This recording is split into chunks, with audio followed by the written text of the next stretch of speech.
So when you're dealing with a side underride crash, you're dealing with the most horrific crashes imaginable. Andy Young has helped spearhead a nationwide effort to prevent side underride crashes.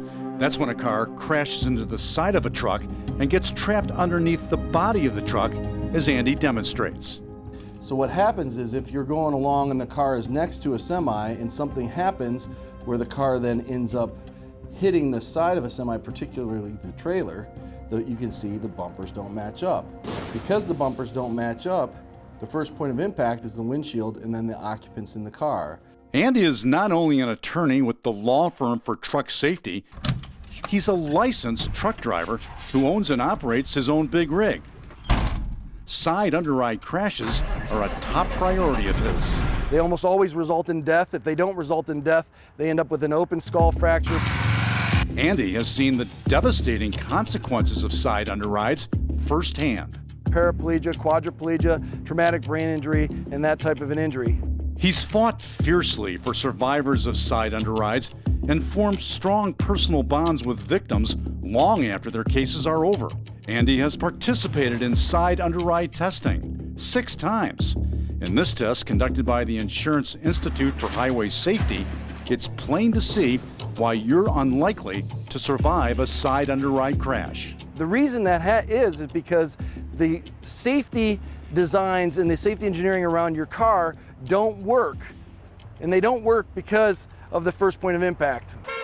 Even if you drive the safest car on the road, Andy says you can toss 5-star safety ratings out the window in a side underride collision, including this one. Oh my God, they're dragging the car. The car was trapped beneath the trailer of the tractor trailer and dragged down the highway.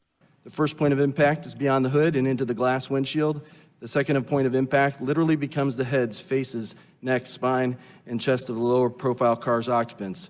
Andy has provided compelling testimony before Congress, urging lawmakers to implement new safeguards.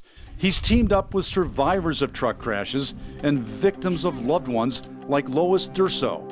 Her 26-year-old daughter, Roya, was killed in a side underride. If the trailer had side guards, that she would have survived. Andy says hundreds of people a year die needlessly in side underrides. Many fatalities are preventable, he goes on to say, if trucks in this country had the same side guards that are required on trucks in Europe. There's no question this will save a lot of lives. 1, 2, 3, up. And that's why Andy is on a mission to make side guards mandatory in this country. Companies installing them now are doing it voluntarily. Not only are we seeing side guards being installed on semi-trucks and trailers to prevent cars from going underneath the trailers, we're seeing them citywide too on smaller trucks. Andy has put his money where his mouth is. He and the law firm for truck safety are paying for 5 sets of side guards on Cleveland City garbage trucks. The city has agreed to match the 5 sets for a total of 10. The reason I care about side underride guards so passionately is because the industry knows about this stuff, and they've known about it for years. The first regulations were in 1953, which are woefully inadequate. So this has been an ongoing 77-year type of a problem.